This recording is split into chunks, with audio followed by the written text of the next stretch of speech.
Hello my students, मैं Anoop sir और मेरे क्लास में आपका बहुत बहुत स्वागत है बच्चों। तो आज का वीडियो बच्चों बहुत इंपॉर्टेंट है। इसमें आप लोग को मात्र 150 क्वेश्चन पूरा बुक में से बताने जा रहे हैं बच्चों। मेरा गारंटी है बच्चों कि इतना क्वेश्चन जब आप पढ़ लीजिएगा ना तो अच्छे मार्क्स से आप जरूर अकाउंट में पास हो जाएगा बच्चों। बस हम इतना ही बोलना चाहते हैं, देखना बच्चों आप लोग का काम है। और मेरा मेहनत, मेरा परिश्रम अगर बच्चों आप लोग को पसंद आता है तो मेरे वीडियो को लाइक कीजिए और मेरे चैनल को सब्सक्राइब करके रखिए बच्चों।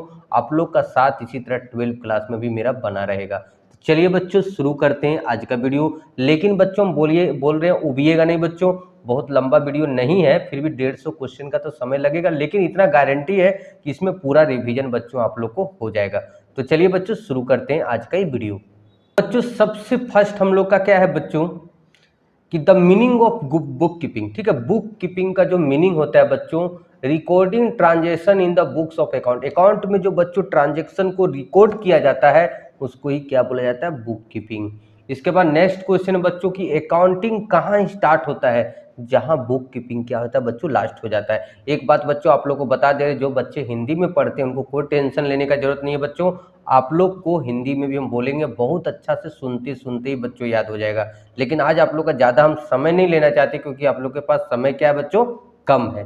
तो नेक्स्ट क्वेश्चन हम लोग का बच्चों की अकाउंटिंग क्या है, क्वेश्चन हमेशा रिपीट करता है। वो क्या है कि आर्ट एंड साइंस, मतलब कला और विज्ञान दोनों है। नेक्स्ट हम लोग का who invented double entry system. Double entry system का आविष्कार किसने किया था, तो आप लोग को पता है, बहुत बार पढ़े होंगे, लुकास पेसियोली।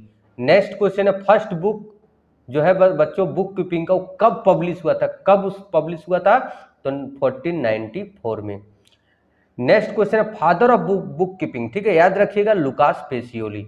नेक्स्ट क्वेश्चन है बच्चों लैंग्वेज ऑफ बिजनेस क्या होता है, अकाउंटिंग होता है। इसके बाद क्या है, accounting record transaction in term of, देखिए बिजनेस में, ठीक है, अकाउंट में उसी उसी मतलब ट्रांजेक्शन को रिकॉर्ड किया जाता है बच्चों जिसका, ठीक है, जिसका मनी टर्म मतलब जिसको मुद्रा में मापा जा सकता है। नेक्स्ट क्वेश्चन है फिक्स एसेट्स किसको बोलते हैं, जो एसेट्स, ध्यान दीजिएगा, जो एसेट्स हम लोग लंबे समय के लिए खरीदते हैं, लॉन्ग टर्म के लिए खरीदते हैं, जो एसेट्स हम लोग बेचने के लिए नहीं खरीदते हैं उसको क्या बोलते हैं बच्चों, फिक्स एसेट्स बोलते हैं। जैसे land, building, plant, machine, furniture. Next है करंट एसेट, जो हम लोग short term with in 1 year के अंदर के लिए खरीदते हैं उसको करंट एसेट्स बोला जाता है। जैसे stock, debtor, prepaid expenses, bill receivable, cash at bank, cash in hand और एक्यूरेट इनकम। नेक्स्ट बच्चों हम लोग के सामने है फिक्टिटियस एसेट, जिसका बनावटी संपत्ति, इसका कोई फिजिकल शेप नहीं होता है, कोई रियल वैल्यू नहीं होता, लेकिन एसेट्स होता है जो हम लोग को पहले एक्सपेंसेस हो जाता है। जैसे preliminary expenses, under writing commission, discount on issue of debenture and share. इससे बहुत सारा ऑब्जेक्टिव बनेगा बच्चों, आप लोग सिर्फ ध्यान से देखिए, एक बार, दो बार, तीन बार, आपको अकाउंट का रिवीजन करने की जरूरत ही नहीं है, मेरा ही वीडियो से आप लोग का रिवीजन हो जाएगा। नेक्स्ट है टेंजिबल, जिस एसेट्स को हम लोग देख सकते हैं, छू सकते हैं, अनुभव कर सकते हैं उसको टेंजिबल फिक्स एसेट्स बोलते हैं, जैसे लैंड, बिल्डिंग, प्लांट, मशीन। इसके बाद हम लोग का बच्चों इनटेंजिबल एसेट्स। इनटेंजिबल एसेट्स मतलब जिसको देख सकते नहीं, छू सकते नहीं है, ठीक है, सिर्फ अनुभव कर सकते हैं लेकिन उसका रियल वैल्यू है, जैसे गुडविल, कॉपीराइट, पेटेंट, ट्रेडमार्क। ठीक है बच्चों, बस आप लोग को उबना नहीं है, देखना है सिर्फ। लॉन्ग टर्म लाइबिलिटीज किसको बोलते हैं, लाइबिलिटीज जो हम लोग किसी को पे करना पड़ता है बच्चों उसको लाइबिलिटीज बोला जाता है, जैसे bank loan, debenture, long term है, एक लंबे समय के बाद हम लोग को ये सब पेमेंट करने का जरूरत पड़ता है। नेक्स्ट है करंट लाइबिलिटी, जो हम लोग को 1 साल के अंदर पेमेंट कर देना है, जैसे creditor, bills payable, outstanding expenses, short term loan, ये सब हम लोग को पूछेगा कौन सा करंट लाइबिलिटीज है, कौन सा लॉन्ग टर्म लाइबिलिटी है। तो आप पढ़े हुए रहेंगे बच्चों तो आप लोग को समझ में आएगा। गुड्स किसको बोलते हैं, तो जिस सामान का हम लोग खरीदते और बेचते हैं, जिसका बिजनेस करते हैं उसको क्या बोलते हैं, गुड्स बोलते हैं। ठीक है, नेक्स्ट हम लोग का बच्चों ट्रांजेक्शन क्या होता है, तो ट्रांजेक्शन हम लोग का होता है exchange of goods and service, मतलब सर्विस भी और गुड्स, मतलब टर्म ऑफ मनी, जो हम लोग मुद्रा के रूप में सामान या सर्विस का लेन देन करते हैं उसको क्या बोलते हैं, ट्रांजेक्शन, लेन देन। डेटर क्या होता है, who pay to the firm, जो फर्म को पे करने वाला रहता है उसको डेटर बोलते हैं, कस्टमर। नेक्स्ट है क्रेडिटर, जो हम लोग को हु ऑज फ्रॉम बिजनेस, जो बिजनेस से जो पाएगा पैसा उसको क्या बोलते हैं, क्रेडिटर, जिसके पास से हम लोग उधार सामान खरीद के लाते हैं। नेक्स्ट हम लोग का बच्चों बिजनेस इंटिटी कॉन्सेप्ट क्या होता है? तो बिजनेस इंटिटी कॉन्सेप्ट में बिजनेस को अलग रखना है और ओनर को क्या करना है बच्चों? अलग रखना है। According to going in concern मतलब क्या होता है? बिजनेस हम लोग का अनिश्चित काल तक चलेगा, कोई उसका टाइम सीमित नहीं है। नेक्स्ट हम लोग का है फंडामेंटल अकाउंटिंग एग्जाम्पशन। ये क्या होता है हम लोग का कि कौन कौन सा फंडामेंटल मूलभूत मतलब अवधारणाएं क्या क्या है? तो गोइंग इन कंसर्न, कंसिस्टेंसी और एक्यूरेल। ठीक है, ये हम लोग का क्या है बच्चों? फंडामेंटल अकाउंटिंग एग्जाम्पशन है। इसके बाद recording of fix assets at cost किसका है? कंजर्वेशन। ठीक है, उसका कंसर्न का है। नेक्स्ट बच्चों हम लोग के पास है बिजनेस इंटिटी कॉन्सेप्ट क्या होता है? अभी बताए थे कि according to this principle and existence of business is separate from it owner. Owner से क्या होता है? अलग होता है। बिजनेस और ओनर अलग होता है। गोइंग कंसर्न क्या होता है? तो इसमें क्या होता है? बिजनेस अनिश्चित काल तक चलेगा। नेक्स्ट मनी मेजरमेंट कॉन्सेप्ट क्या होता है? अकाउंट में उसी को ट्रांजेक्शन को रिकॉर्ड किया जाएगा जो मनी में रिकॉर्ड किया जा सकता है, मनी में जिसको नापा जा सकता है, जिसको मापा जा सकता है। उसके बाद है अकाउंटिंग ईयर कॉन्सेप्ट की प्रत्येक बिजनेसमैन एक निश्चित समय के अंदर चाहता है कि कितना प्रॉफिट हुआ, कितना लॉस हुआ, कितना फाइनेंशियल पोजीशन क्या है। तो जो ईयर का लास्ट में एक अकाउंटिंग ईयर जो कि नॉर्मली 12 महीना का होता है, वो अप्रैल टू मार्च भी हो सकता है, जनवरी टू दिसंबर भी हो सकता है, या कुछ भी हो सकता है। ठीक है, इसके बाद हम लोग का नेक्स्ट क्वेश्चन है कि अकाउंटिंग स्टैंडर्ड क्या है बच्चों? तो देखिए क्या लिखते हैं अकाउंटिंग स्टैंडर्ड मतलब accounting standard is a mode of conduct impose accountant bye custom law या प्रोफेशनल बॉडी। अकाउंटिंग स्टैंडर्ड क्या होता है? एक प्रकार का मोड ऑफ कंडक्ट है जो इसके अनुसार मतलब अकाउंट चलता है और एक किसके द्वारा? कोई प्रोफेशनल बॉडी के द्वारा तैयार किया जाता है। नेक्स्ट हम लोग का है बच्चों कि अकाउंटिंग स्टैंडर्ड हम लोग का क्या करता है, क्या यूनिफॉर्मिलिटी क्या लाता है?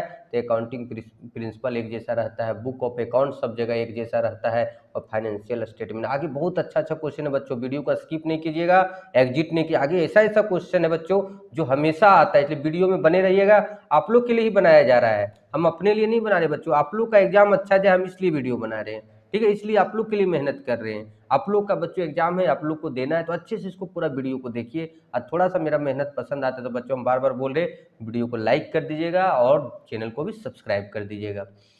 अकाउंटिंग स्टैंडर्ड तो हो गया। अकाउंटिंग स्टैंडर्ड और मैंडेटरी किसके लिए अनिवार्य है? तो कंपनी के लिए।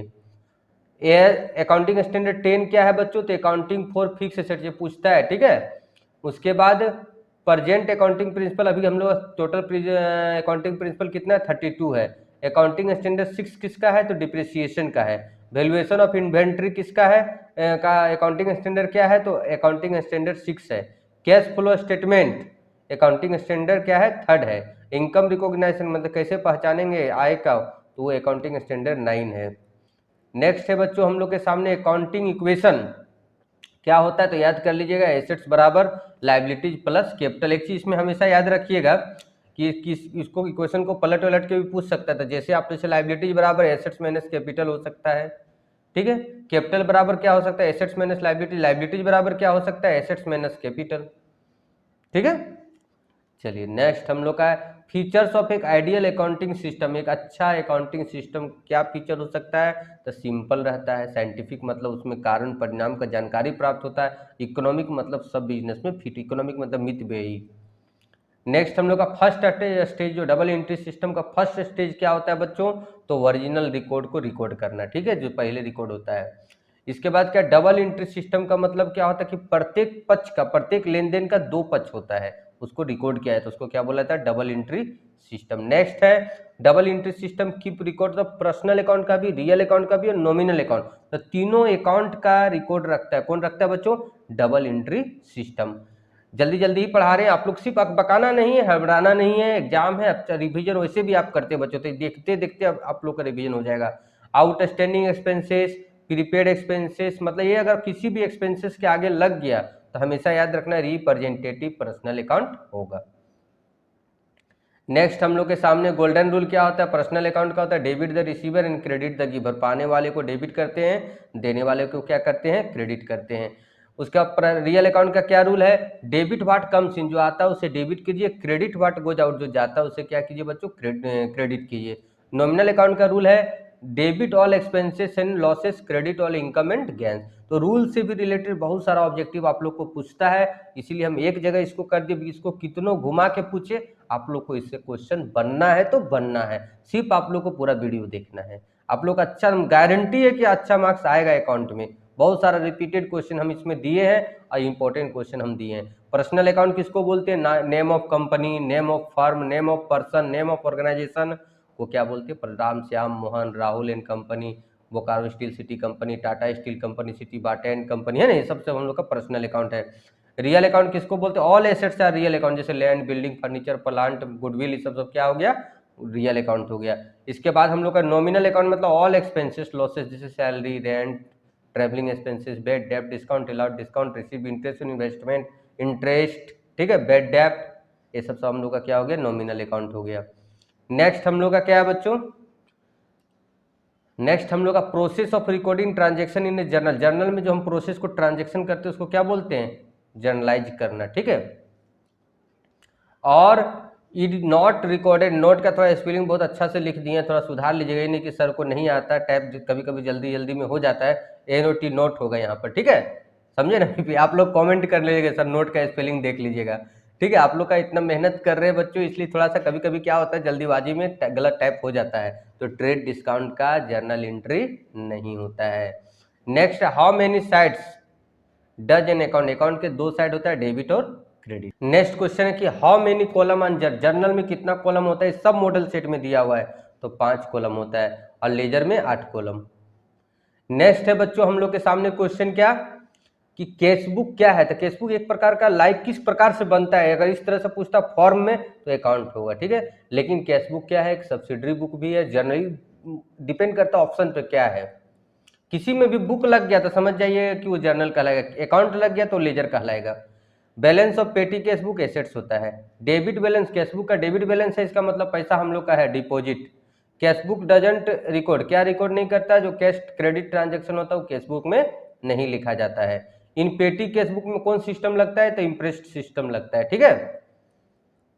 इसके बाद कैश अकाउंट क्या है? एक प्रकार का लेजर है, जो भी बताए थे, अकाउंट लग गया तो लेजर। पोस्टिंग इज डन, किस में पोस्टिंग किया जाता है? तो लेजर में पोस्टिंग किया जाता है, ठीक है। तो अच्छा से देखिएगा, इसी वीडियो को आप लोग घुमा घुमा के देखिए बच्चों, बहुत सारा रिवीजन हो जाएगा। परचेज बुक क्या है? तो परचेज बुक सबसे पहले जर्नल है, इसमें जितना तरह का ऑल क्रेडिट गुड्स, जितना तरह का गुड्स हम लोग क्रेडिट रहता है वो हम लोग इसमें रिकॉर्ड करते हैं, जो खरीदते हैं। सेल्स बुक में क्या करते हैं बच्चों? सेल्स बुक में जितना तरह का उधार बिक्री है, जितना हम लोग उधार खरीदते हैं, सॉरी बेचते हैं, उसको लिखते हैं। कैश बुक में क्या करते हैं? ऑल कैश ट्रांजेक्शन लिखते हैं। नेक्स्ट है जर्नल प्रॉपर, क्या है? जिसके लिए कोई सेपरेट सब्सिडरी बुक नहीं है, जैसे depreciation, outstanding expenses, assets purchase on credit, closing entry, opening entry, ठीक है, ये सब के लिए हम लोग का क्या करना पड़ता है? जर्नल प्रॉपर में वो सब जाता है, मुख्य रोजनामचा। परचेज रिटर्न क्या होता है? तो गुड्स हम लोग जो रिटर्न करते हैं, रिटर्न टू लग गया इसका मतलब परचेज रिटर्न, और रिटर्न फ्रॉम लग गया इसका मतलब sales return. Left side, ledger का लेफ्ट साइड क्या होता है? डेबिट, और राइट साइड क्या होता है? क्रेडिट होता है, ठीक है। इसका तो बुतरगु वाला क्वेश्चन है, क्या जो पढ़ा है उसके लिए। लेजर क्या है? प्रिंसिपल बुक है। बैंक रिकॉन्सिलेशन क्या है? एक प्रकार का स्टेटमेंट है, यह किसके द्वारा तैयार किया जाता है? तो यह बिजनेसमैन के द्वारा तैयार किया जाता है। फेवरेबल बैलेंस मतलब क्या होता है? मतलब उचित बैलेंस क्या होता है? तो कैशबुक का डेबिट बैलेंस CD, ट्रिक से याद रखिएगा, CD कैशबुक का डेबिट बैलेंस और पासबुक का क्रेडिट बैलेंस। बच्चों अभी मनोरंजन का समय नहीं है, तो आप लोग को बीच में कोई तरह का मनोरंजन नहीं करेंगे, आप लोग को सिर्फ क्या करना है, वीडियो को पूरा क्या करना है बच्चों, देखना है। अभी मेरा मकसद है कि आप लोग का मार्क्स अच्छा आए, मनोरंजन बाद में होते रहेगा। क्या IPL में तो आप लोग बहुत व्यस्त होंगे।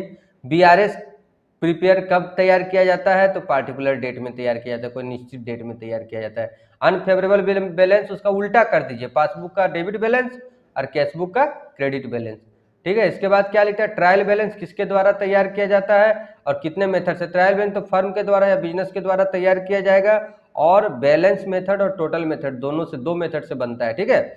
All assets and all expenses trial balance में डेबिट साइड लिखते हैं, और ऑल इनकम एंड लाइबिलिटीज को हम लोग ट्रायल बैलेंस का क्रेडिट साइड लिखते हैं, ठीक है। इसका ट्रायल बैलेंस अगर पूछेगा तो एक प्रकार का क्या बच्चों? स्टेटमेंट है। ट्रायल बैलेंस क्या है? तो लिस्ट ऑफ लेजर को ऑप्शन पे डिपेंड करता है। अब ये मत बोलिएगा कि सर सब में आप लिख रहे trial balance trial balance trial balance, तो जैसा ऑप्शन रहेगा वैसा आप लोग को बनाना है, ठीक है, देखना है, इतना तो हम लोग के पास दिमाग है ही, ट्रायल बैलेंस इज प्रिपेयर्ड, एक खास डेट में तैयार किया जाता है। नेक्स्ट है ट्रायल बैलेंस क्या है, अर्थमेटिकल प्रूफ मतलब क्या है, मैथमेटिक्स तरीके से वो सही है, दोनों साइड जोड़ हम लोग का मिल गया है। Which of the error will not affected the trial balance, कौन सा ऐसा ईरर है जो ट्रायल बैलेंस अशुद्धि पता नहीं चलता है। जैसे रॉन्ग अमाउंट कहीं लिख दिए, सेम साइड में अगर रॉन्ग अमाउंट, ठीक है, अमाउंट अगर लिख दिए सेम साइड में, डेबिट का डेबिट में, क्रेडिट का क्रेडिट में, तो हम लोग का पकड़ाने वाला नहीं है ट्रायल बैलेंस में। डिप्रिसिएशन क्या है, ये हमेशा क्वेश्चन रिपीट करता है, तो एक प्रोविजन है। नेक्स्ट है हम लोग का डिमिनिशिंग मेथड में क्या होता है बच्चों, तो डिमिनिशिंग मेथड में रिटर्न डाउन, बैलेंस धीरे धीरे क्या होते रहता है, कमते जाता है, ठीक है। स्ट्रेट लाइन मेथड में क्या होता है, डिप्रिसिएशन सेम चलता है फिक्स मेथड से। इसके बाद क्या है, लैंड का लाइफ अनलिमिटेड होता है। डिप्रिसिएशन स्टार्ट, डिप्रिसिएशन कहाँ से स्टार्ट होता है, तो जिस दिन हम मशीन को हम लोग मशीन या एसेट जिस दिन हम लोग यूज करना उसको स्टार्ट कर देते हैं लाके तुरंत, अभी नहीं कि 5 साल बाद, तुरंत अगर स्टार्ट कर देते हैं लाके, तो जिस दिन से स्टार्ट होता है उस दिन से क्या होता है, उसमें डिप्रिसिएशन लगना स्टार्ट हो जाए। जैसे बड़ा बड़ा बिजनेस सब में क्या होता है, मशीन आया एक 6 महीना 5 महीने बाद उसको लगता है, तो उस दिन से उसमें डिप्रिसिएशन लागू हो जाता है, ठीक है। उसके बाद क्या, डिप्लेशन मेथड किस में लगता है, तो जो सामान, जो एसेट्स क्षय होता है, जो खत्म हो जाए, जैसे कोयला, ठीक है, जो मतलब हम लोग को दोबारा हम लोग को रिन्यूअल होने वाला नहीं, उसमें क्या लगता है, डिप्लेशन मेथड लगता है। इसके बाद क्या है, एमोर्टाइजेशन किस में यूज होता है, तो इनटेंजिबल, जैसे goodwill written off, preliminary expenses written off, इसमें ये हम लोग का लगता है एमोर्टाइजेशन। द मेन ऑब्जेक्टिव क्या है डिप्रिसिएशन का, ताकि हम लोग का सही फाइनेंशियल पोजीशन बैलेंस शीट में दिखाया जा सके कि कौन एसेट्स का दाम अभी कितना है। नेक्स्ट है, बस हम लोग मंजिल की ओर जा रहे हैं बच्चों, चैप्टर बाय चैप्टर है, बहुत मेहनत किया गया बच्चों, चैप्टर बाय चैप्टर का क्वेश्चन को निकाला गया है, ताकि आप लोग का एग्जाम अच्छे से जाए, रिवीजन फास्ट आप लोग रिवीजन कर सके। कोई तो रिवीजन कराने के लिए चाहिए ना, हम है ना आपके साथ, ठीक है, तो कोई टेंशन का बात नहीं है, सिर्फ आप लोग मेरे साथ बने रहिए, मेरा साथ दीजिए, देखिए आप लोग को हम भी साथ देंगे और आगे तक वीडियो आएगा। रिजर्व क्या है, क्रिएटेड क्यों करते रिजर्व, तो पे ऑफ द अननोन लायबिलिटी, जो अननोन लायबिलिटी रहता है इसके लिए हम लोग जो जानते नहीं है कि आने वाले समय में, उसके लिए हम लोग क्या करते हैं, रिजर्व क्रिएट करते हैं। Provision is created for, provision क्यों करते हैं, तो हम लोग को जानते हैं कि आने वाला समय में जो रहता है हम लोग का लायबिलिटी, उसके लिए जो प्रोविजन करते हैं, मतलब नॉन लायबिलिटीज के लिए क्या होता है प्रोविजन, और नॉन लायबिलिटीज के लिए रिजर्व। प्रोविजन क्रिएटेड का, कोई भी प्रोविजन प्रॉफिट से क्रिएटेड होता है। बिल्स ऑफ एक्सचेंज क्या होता है बच्चों, एक प्रकार का ऑर्डर होता है। अब प्रोमिसरी नोट बताते नहीं लिखे होंगे तो समझाते, प्रोमिसरी नोट प्रॉमिस होता है। ड्रॉवर केस को बोलते हैं, तो जो बिल लिखता है उसको ड्रॉवर, और जो बिल को एक्सेप्ट करता है उसको ड्रॉवी, और जो एट द टाइम जिसके पास बिल रहता है, जो पेमेंट रिसीव करता है उसको क्या बोलते हैं, पेई। नेक्स्ट है, ग्रेस डे कितना होता है, 3 दिन होता है, पता ही आप लोग को 3 दिन ग्रेस डे दिया जाता है। 3 पार्टी होता है बिल्स ऑफ एक्सचेंज में, और बिल्स रिसीवेबल एक प्रकार का करंट एसेट्स है। अगर किसी कारणवश ड्यू डेट के दिन अगर सडन हॉलीडे हो जाता है तो उसका 1 दिन बाद ड्यू डेट माना जाएगा। इसके बाद अगर कोई डेट में सार्वजनिक छुट्टी पड़ जाता है तो 1 दिन पहले ड्यू डेट माना जाएगा। फाइनेंशियल स्टेटमेंट क्या क्या आता है, trial balance, trading account, profit and loss, balance sheet, ठीक है। क्लोजिंग स्टॉक अगर ट्रायल बैलेंस में दिया हुआ बच्चों तो कहाँ दिखाएंगे, बैलेंस शीट का एसेट साइड में। एक चीज़ और आप लोग को बताने भूल गए, आप लोग का जर्नल हो, ठीक है, जर्नल का जितना क्वेश्चन है आप लोग को वो हम इसमें नहीं दिए हैं, तो आप लोग अगर रिवीजन करना चाहते हैं तो उसका लिंक हम डिस्क्रिप्शन में बच्चों दे दे रहे हैं, जर्नल का दे दे रहे हैं, बीआरएस का दे दे रहे हैं, ठीक है, ये सब का हम आपको लिंक दे दे रहे हैं, तो आप लोग उस चैप्टर का रिवीजन कर सकते हैं, ठीक है, जो मतलब बनाने लायक है, जिसमें न्यूमेरिकल क्वेश्चन रहता है, ठीक है। इसके बाद बच्चों नेक्स्ट क्वेश्चन हम लोग के सामने है, ट्रेडिंग अकाउंट क्यों बनाते हैं, तो ग्रोस प्रॉफिट जानने के लिए। पीएल अकाउंट क्यों बनाते हैं, नेट प्रॉफिट जानने के लिए। बैलेंस शीट क्यों बनाते हैं, तो फाइनेंशियल पोजीशन जानने के लिए। और फाइनेंशियल स्टेटमेंट क्या है, एक प्रकार का अकाउंटिंग का क्या है, पार्ट है। ट्रेडिंग अकाउंट क्या है, तो नॉमिनल अकाउंट है, पीएल भी नॉमिनल अकाउंट है। सेल्स बराबर क्या होता है, अगर कॉस्ट ऑफ गुड्स सोल्ड में प्रॉफिट को जोड़ दिया जाए तो सेल्स बन जाता है। समरी ऑफ एसेट्स, एसेट्स और लायबिलिटी का समरी क्या है, balance sheet. Excess of indirect income over, अगर इनकम ज़्यादा है और एक्सपेंसेस कम है तो नेट प्रॉफिट होगा इनडायरेक्ट में। और एक क्वेश्चन छूट गया आउटस्टैंडिंग एक्सपेंसेस के बारे में। उसके बाद बच्चों prepaid expenses given in trial balance, अगर प्रीपेड एक्सपेंसेस ट्रायल बैलेंस में दिया रहे तो बैलेंस शीट का किधर जाएगा, एसेट साइड, और लाइबिलिटी साइड क्या जाएगा, outstanding expenses. Bill discounted from bank, एक प्रकार का कंटीजेंट लाइबिलिटी, ये लाइबिलिटी साइड दिखाया जाएगा। इनकम्प्लीट रिकॉर्ड में only personal account in cash book, सिर्फ उसमें पर्सनल अकाउंट रखा जाता है और कैश बुक रखा जाता है, ठीक है बच्चों। बस इसी तरह धीरे धीरे पढ़ते जाइए ना, बहुत मजा आएगा, एग्जाम अच्छा जाएगा। तो capital, closing capital plus drawing, जो फॉर्मूला हम लोग लगाते थे किस में, सिंगल एंट्री सिस्टम है, closing capital plus drawing minus opening capital और माइनस फर्दर कैपिटल। क्या इसके बाद एक्सेस ऑफ एसेट्स, एसेट्स ज़्यादा है, लाइबिलिटीज क्या है कम है, तो उसको क्या बोलते हैं कैपिटल। क्रेडिट सेल्स हम लोग किससे निकालते हैं, तो डेटर अकाउंट से। क्रेडिट परचेज किससे निकालते हैं, तो क्रेडिटर अकाउंट से। ओपनिंग कैपिटल कैसे निकालते हैं, तो स्टेटमेंट ऑफ अफेयर्स बना के, है ना। GAAP मतलब जनरली एक्सेप्टेड अकाउंटिंग प्रिंसिपल होता है, फुल फॉर्म इसका। JF मतलब तो जानबे करते जर्नल फोलियो। LF मतलब लेजर फोलियो। GST मतलब goods and service tax. IFRS मतलब international financial reporting standard. Bank overdraft एक प्रकार का लोन भी है और पर्सनल अकाउंट भी है, तो जैसा ऑप्शन रहेगा वैसा हम लोग को काम करना है। क्या goods taken by the owner, इस तरह का ही क्वेश्चन के लिए बोल रहे थे कि आप लोग देख लीजिएगा, ठीक है, हम डिस्क्रिप्शन में दे दे रहे उसका लिंक। कि गुड्स अगर ले लेता है कोई ओनर के द्वारा तो drawing account debit, to purchase account तो मतलब ड्राइंग डेबिट होता है। सस्पेंस अकाउंट क्यों तैयार किया जाता है और कब तैयार किया जाता है, तो फाइनल अकाउंट ट्रायल बैलेंस बनने के बाद तैयार किया जाता है, आफ्टर फाइनल ट्रायल बैलेंस। और ट्रायल बैलेंस दोनों साइड मैच नहीं करता है तो उसको बैलेंस को कहाँ ट्रांसफर करते हैं, सस्पेंस अकाउंट में। रिजर्व फॉर डाउटफुल डेब्ट्स किस पे निकालते हैं, तो डेटर पर। ओपनिंग स्टॉक कहाँ दिखाते हैं, ट्रेडिंग अकाउंट का डेबिट साइड। DBMS मतलब data base management system, 1 byte बराबर 8 बिट, ठीक है। ये हम गलती से जो सेट 1 डाले ना उसमें हम 12 लिख दिए थे। बहुत बच्चा लोग कमेंट करा सर क्या सर आप भी 1 बाइट बराबर आप 12 बिट लिख दिए हैं बार बार। WWW मतलब world wide web. Father of computer Charles Babbage. CPU मतलब central process unit. Name of the first super computer Param 8000, है ना। Brain of computer CPU। Binary system 01। Punch card क्या इनपुट डिवाइस, जो इन कंप्यूटर के अंदर लगता है वो इनपुट, जो बाहर में दिखता है वो आउटपुट। 1 किलोबाइट मतलब 10 जो 24 MB। उसके बाद क्या language use in business operation में कोबोल, COBOL, ठीक है। नेक्स्ट बच्चों मंजिल आप लोग का आ रहा है, टेंशन नहीं लेना है, एग्जाम बहुत मस्त जाएगा, सिर्फ वीडियो देख के जाइएगा, बहुत सारा क्वेश्चन इससे आ जाएगा, उसके बाद अपना भी रिवीजन कर लीजिएगा। क्या वेजेज और सैलरी शीट जो होता है वो किस में रहता है कंप्यूटर में, कौन सा सॉफ्टवेयर से हम लोग को पता चलता है, वेजेज और सैलरी शीट पेरोल अकाउंटिंग से। डेबिट नोट क्या होता है, जब डेटर सामान वापस करता है तो डेटर डेबिट नोट देता है किसको, क्रेडिटर को। और क्रेडिट नोट क्या होता है, जब उसके पास सामान पहुंच जाता है जो हम लोग वापस करते तो वो उधर से क्रेडिट नोट इशू करता है कस्टमर को। बस पासबुक क्या है, एक कॉपी है किसका, जो हम लोग के अकाउंट में जो रहता है ना, क्या क्या पैसा वैसा जो जमा करते हैं करता है ना, तो उसी का क्या रहता है स्टेटमेंट, जो बैंक निकाल के देता है वही पासबुक में रहता है और क्या। हुंडी इंडियन लैंग्वेज में लिखा जाता, पहले हुंडी चलता था। ROM मतलब रीड ओनली मेमोरी। DBMS मतलब एक प्रकार का फाइल मैनेजर है। टेली क्या है, तो अकाउंटिंग सॉफ्टवेयर है ना। बहुत सारा क्वेश्चन इससे लग रहा है कि आएगा। इसके बाद सिर्फ आप लोगों को वीडियो थोड़ा लाइक कर देना है और चैनल को सब्सक्राइब नहीं किए बच्चों तो चैनल सब्सक्राइब कर दीजिए। आने वाले समय में आप लोग के लिए बहुत अच्छा अच्छा वीडियो आएगा 12th क्लास में।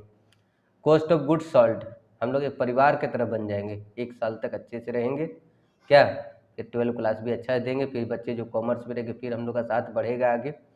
कॉस्ट ऑफ गुड्स सोल्ड मतलब opening stock plus net purchase plus direct expenses minus closing stock. Formula है नोटिंग चार्ज एनी हाउ किसको पेमेंट करना पड़ता है, बिल्स ऑफ एक्सचेंज का क्वेश्चन है ड्रॉवी को, ठीक है। ड्यूअल एक्सेप्ट मतलब क्या होता है, एसेट्स बराबर लायबिलिटीज प्लस कैपिटल। ये तो अब देखिए बहुत अच्छा चीज़ है ना, काइंडली सब्सक्राइब, चैनल को सब्सक्राइब कर दीजिए और हम लोग फिर मिलते हैं आंसर की के साथ। अगर आंसर की क्वेश्चन अगर सही समय पे मेरे पास आ गया तो बहुत जल्दी आंसर की भी बनाएंगे बच्चों, आप लोग इंतजार कीजिएगा। मिलते हैं हम नेक्स्ट वीडियो।